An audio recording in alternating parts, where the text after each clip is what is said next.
Kisah ini merupakan pengalaman dari sahabatku yang bernama Darman. Inilah cerita selengkapnya.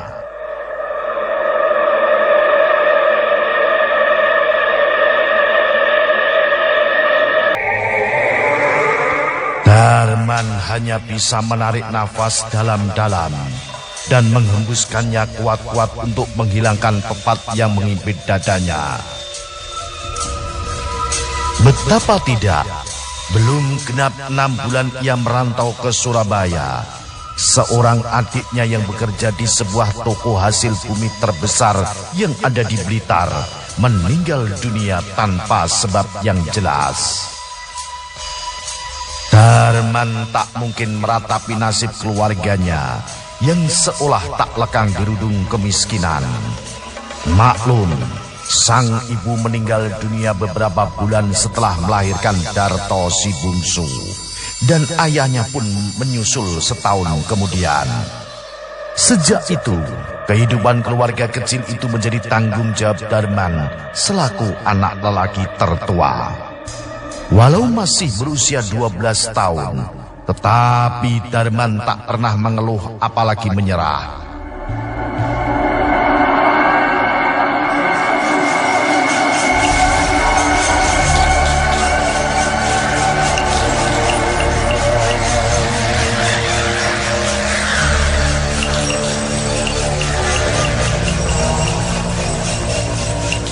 Sejak pagi ia menjajakan koran di seputar Terminal Patria Kota Blitar. Sekitar pukul 10 ia kembali ke rumahnya dengan menenteng 3 bungkus nasi rames untuk ketiga adiknya yang masih kecil-kecil itu. Setelah makan bersama ia pun kembali menjajakan korannya sampai menjelang tengah hari. Begitulah yang dilakukan oleh Darman pada setiap harinya. Menjelang maghrib ia selalu mengajak ketiga adiknya untuk mengaji di langgar milik Ustadz Samsuri. Lelaki paruh baya yang tak bosan-bosannya mengajarkan Darman dan ketiga adiknya mengaji, ditambah dengan membaca dan menulis. Oleh karena itu, walau tak pernah mendapatkan pendidikan formal sebagaimana anak-anak yang bersekolah pada umumnya, namun Darman dan ketiga adiknya boleh dikata cukup menguasai beragam pelajaran yang diberikan di sekolah. Oleh karena itu, wajar jika Darman dan ketiga adiknya menganggap Ustadz Samsuri sebagai ayah angkatnya. Tidak hanya itu, diam-diam apa yang dilakukan Darman selama ini menjadi motivasi bagi kedua adiknya, Kusno dan Rozak, untuk meniru jejak sang kakak. Kusno dan Rozak bertekad untuk lancar mengaji, membaca dan menulis. Keduanya akan bekerja di toko hasil bumi, tujuannya satu. Mereka bertiga akan membahagiakan Darman sebagai kakak tertua. Setelah mantap dengan keputusan mereka, ketiganya langsung menghadap Ustadz Samsuri untuk mengutarakan segala keinginannya. Mulanya, Ustadz Samsuri melarang dengan alasan belum waktunya ketiganya berjuang sekeras itu, mengingat undang-undang tenaga kerja juga melarang anak di bawah umur untuk bekerja. Tetapi apa daya, tekad mereka sudah bulat dan tak terbendung lagi. Apalagi Darman bersikeras untuk mengadu nasib di Surabaya.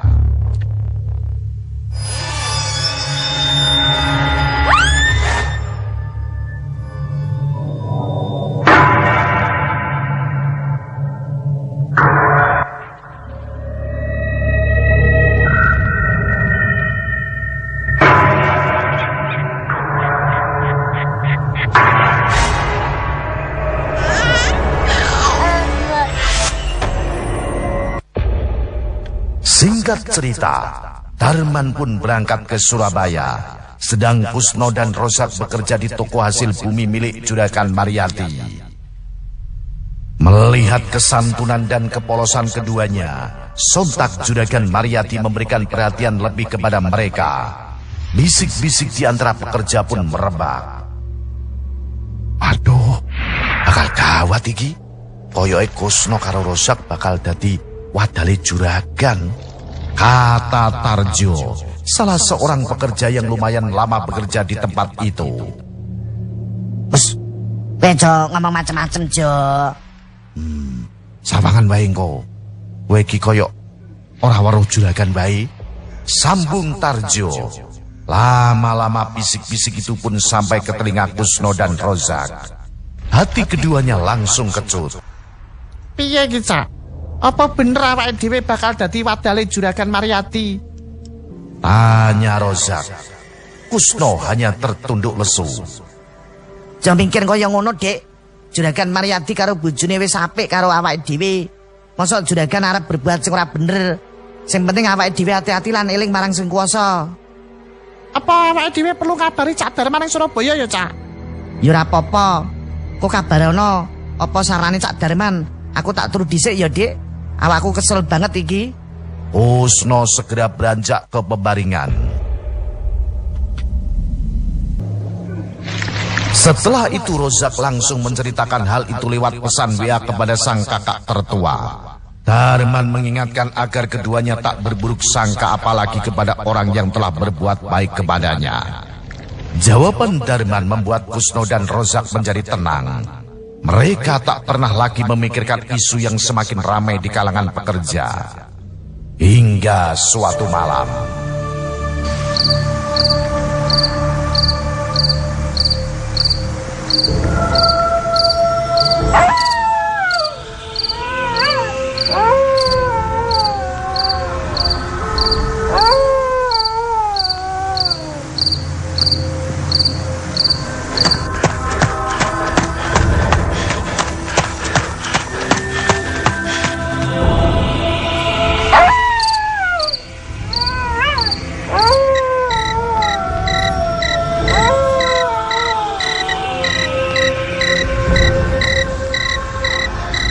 Entah kenapa, malam itu Kusno merasa suasana kamar jadi teramat pengap. Ia langsung memutuskan untuk tidur di luar, tepatnya di gudang. Apalagi sudah 3 hari Rozak mengalami batuk dan demam. Seiring malam yang semakin larut, kegelisian di hati Kusno kian menjadi-jadi. Ia pun langsung melantunkan ayat-ayat suci Al-Quran yang dihafalnya untuk menenangkan diri. Kemudian di antara sadar dan tidak, mendadak ujung mata Kusno melihat kelebat sosok tubuh tinggi besar dengan pendar kehijauan melintas sambil menyisakan bau busuk yang teramat menyengat. Sosok itu begitu menakutkan. Sorot matanya yang merah seolah mengisarkan tengah mencari mangsa.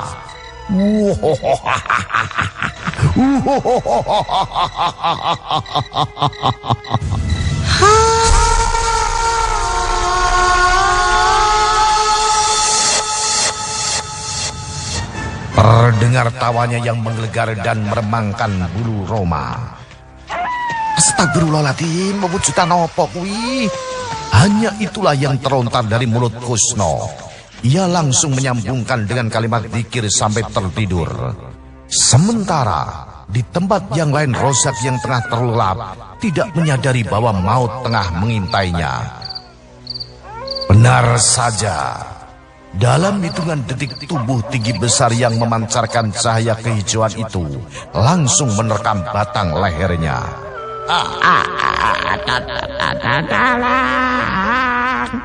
Suara Rozak yang tercekik terdengar terbata-bata.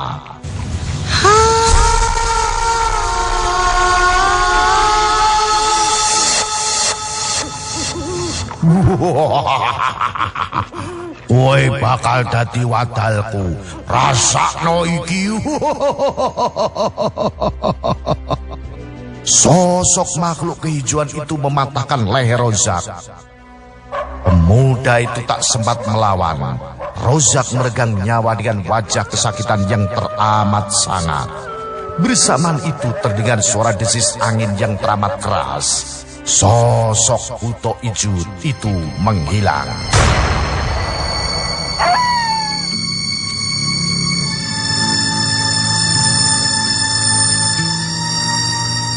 Paginya, semua menjadi heboh. Kusno yang baru saja sholat subuh dan berniat membangunkan Rozak langsung berteriak histeris. Tolong, tolong, Dek Rozak tangi Dek, Masya Allah. Semua pegawai yang menginap langsung saja menghambur ke arah mereka. Ketika melihat keadaan Rozak yang sudah terbujur kaku dengan tubuh membiru, semuanya hanya bisa berkata, "Sabar, sabar ya Kos, sing ikhlas." Kusno menangis pilu. Adikku kenapa iki ya Allah, Rozak? Tak berapa lama, Juragan Maryadi tampak berjalan tergopoh-gopoh. Innalillahi wa inna ilaihi rajiun. Kusno, lek pancen adikmu lara kenapa awakmu gak ngomong aku? Ngerti ngono kan iso digawa ning dokter. Demikian katanya dengan wajah penuh perhatian. Kusno hanya terdiam.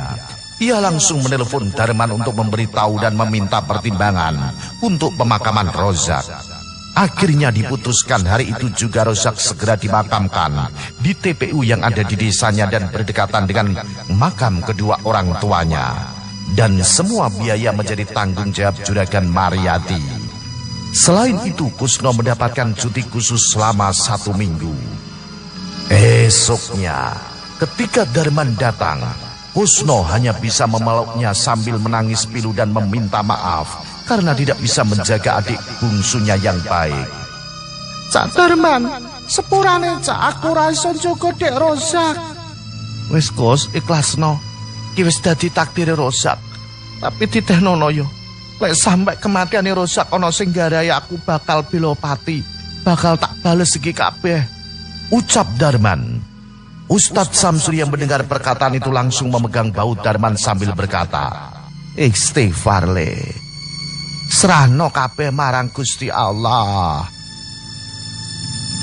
Darman hanya mengangguk lesu. Hatinya langsung dingin ketika berhadapan dengan Ustadz Samsuri. Hanya sehari Darman tinggal di kampung halamannya. Keesokan harinya sebelum pulang ia berpesan kepada Kusno.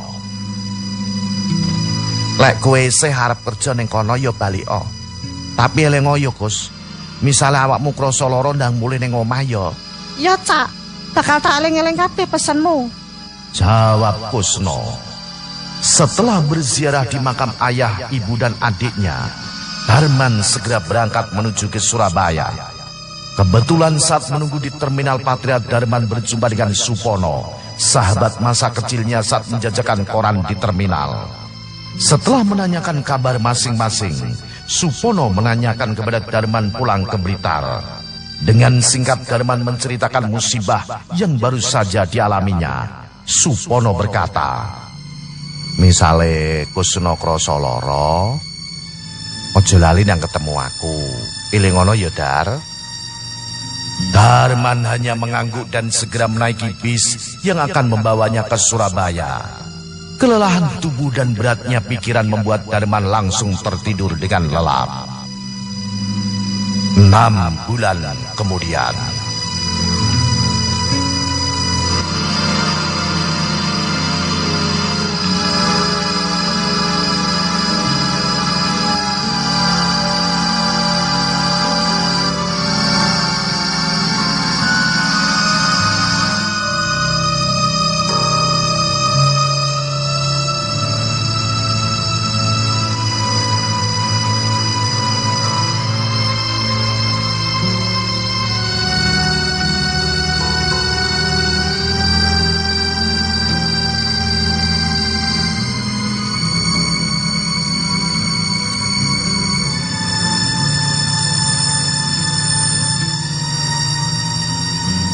Darman mendapatkan pesan WA dari Kusno yang isinya menjelaskan bahwa dirinya terserang batuk dan demam tinggi seperti Rozak dahulu. Mengetahui hal itu, Darman langsung menelpon Kusno dan menyuruhnya untuk pulang ke rumah saat itu juga. Kusno menuruti perintah kakaknya dan segera meminta izin kepada Juragan Maryadi. "Ya Kos, awakmu krasa gak penak awak lan gak iso nyambut gawe, mending awakmu istirahat dhisik. Engko lek wis waras balika meneh. kata Juragan Mariati. Matur suwun Juragan, kula wangsul sakniki nggih. Ya, sing hati-hati ya. Darman segera menghubungi Ustadz Samsuri dan berpesan untuk menjaga Kusno sampai dia pulang ke Blitar. Selanjutnya Darman juga menghubungi Supono lewat ponselnya. Halo Supono, gawat iki. Adikku Kusno mulai watuk karo gregesi piye iki? Wis Dar, awakmu ndang mulih Blitar saiki. Aku ngerasa bakal ana apa-apa karo Kusno. Oke, mari ngene aku sampai terminal Bunggurase. Aku langsung bablas ning Blitar. Entenono ya. Ya Dar, tak enteni ning omahku. Darman segera menaiki bis dengan jurusan kota Blitar. Sesampainya di rumah Supono, Darman langsung bercakap serius.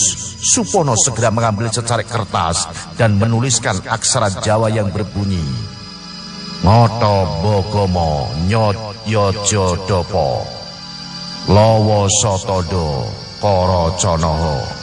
Setelah selesai menulis, Supono menjelaskan kepada Darman, iki jenenge Coroko Balikdar. Ilmu iki terkenal ampuh gawe merangi gangguan iblis lan setan. Darman tidak meragukan penjelasan dari Supono, karena sahabatnya itu adalah orang yang gemar tirakat dan mempelajari ilmu-ilmu kanuragan Jawa. Terus piye carane gawe ilmu Coroko Balik iki? Saben tengah wengi awakmu kudu keliling omah kaping 7 karo maca Coroko Balik. Ojo lali nggawa uyah. Lek wis mari ngelilingi omah, nang gebian uyah kuwi mau ning papat penjuru angin. Engko awakmu bakal roh sapa sing arep nyilakani Kusno. Ungkap Supono dengan wajah serius. Darman terdiam sejenak. Suwun ya bantuane, amalan iki bakal tak lakokno saben tengah wengi. Darman langsung pulang ke rumahnya dan disambut oleh Ustadz Samsuri. Assalamualaikum Pak Ustadz. Sapa Darman sambil mencium tangan Ustadz Samsuri. Waalaikumsalam le. Piye kondisine Kusno Pak Ustadz? Iki mau sik tas tak ombeni obat le. Watuke iki rada suda tapi awake Kusno tambah panas. Darman segera menuju ke kamar dan melihat Kusno yang terbaring. Kus, aku wis teko, awakmu sing kuat ya. Dzikir lan istighfar. Kusno yang pucat dengan tubuh menggigil menjawab, Iya sadar, sepurane aku wis ngrepoti sampean. Wis rapopo awakmu ngasuh dhisik. Darman kembali menemui Ustadz Samsuri dan langsung meminta izin untuk melakukan ritual. Awalnya Ustadz Samsuri sempat melarangnya. Walaupun demikian tekad Darman sudah bulat. Ia tidak ingin kehilangan saudara untuk kedua kalinya. Kula nyuwun ngapunten Pak Ustadz. Kula yakin Rosa kapundhut mergo wonten sing tega ndadekne wadal kanggo usaha. Kula mboten pengin Kusno dadi wadal sisan. Niki janji kula bakal bela pati kanggo bales perbuatan laknat kuwi. Ya wis le. Lek iku wis dadi kekarepanmu, aku bakal ndonga marang sing kuwasa. Awakmu karo Kusno bakal diparingi keslametan. Tutur Ustadz Samsuri lirik.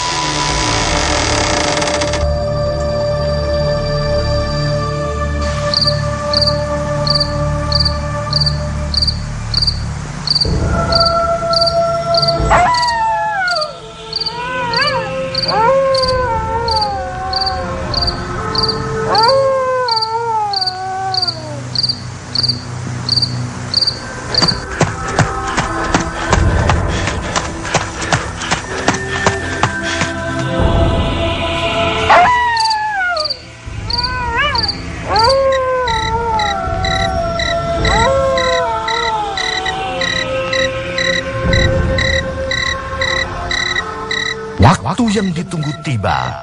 Darman melakukan amalan Coroko Balik seperti yang diajarkan Supono.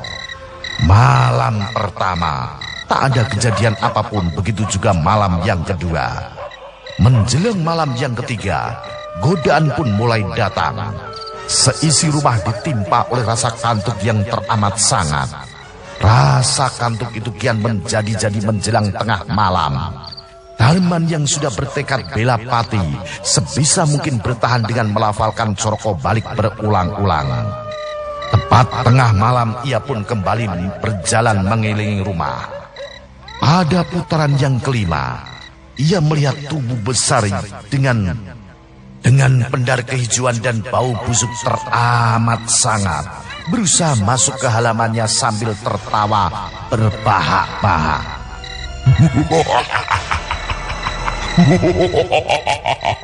Aku bakal jupuk wadalku.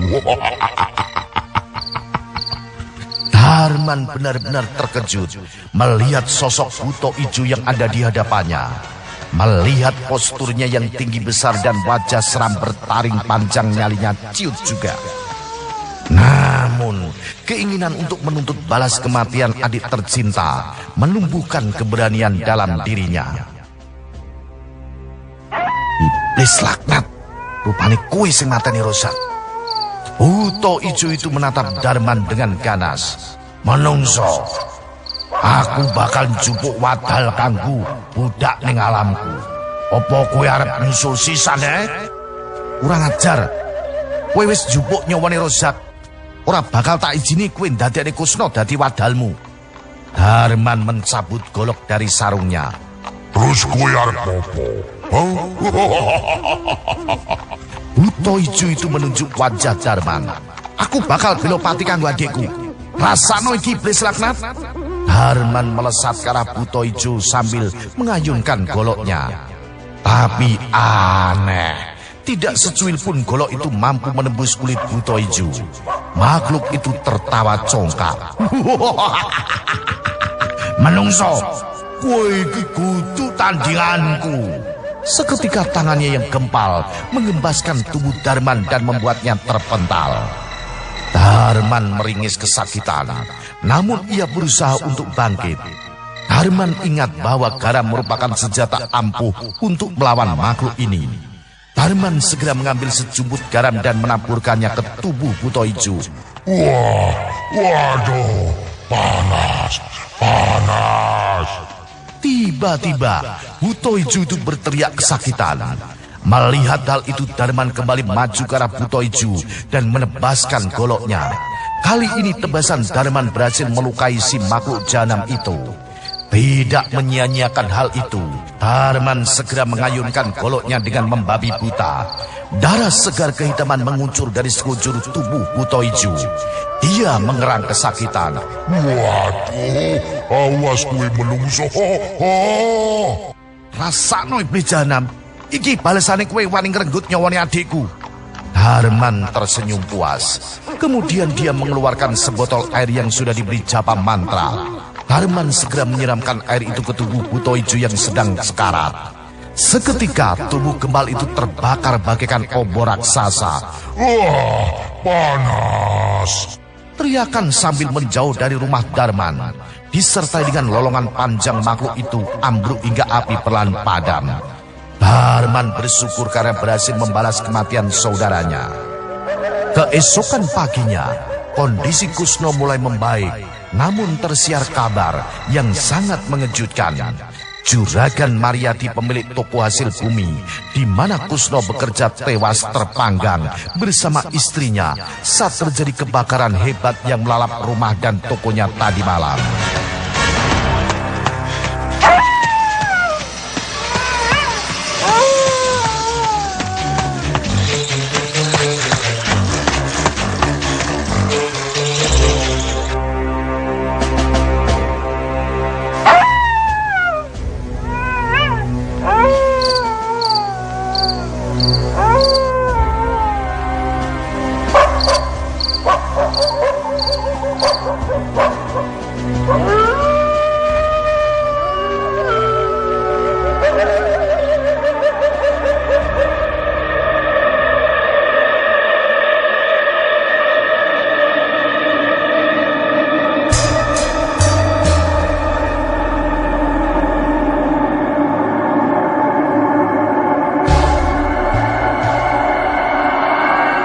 Ora nyangka ya Cak, tibake kabeh ku olahe Juragan Mariati. Iki bakal dadi pengalaman berharga, Kus. Mulane aja gampang percaya karo wong sing tumindake apik. Kadang wong sing kaya ngono iku duwe maksud tertentu. Sambung Darman. Akhirnya Darman memutuskan untuk mengajak Kusno bekerja di Surabaya. Mereka juga berterima kasih kepada Ustadz Samsuri karena telah merawat dan memberikan ilmu yang bermanfaat sejak kecil. Itulah cerita singkat dari Wawan Sucipto dari Blingi Blitar. Salam Jimatres, salam misteri. Au.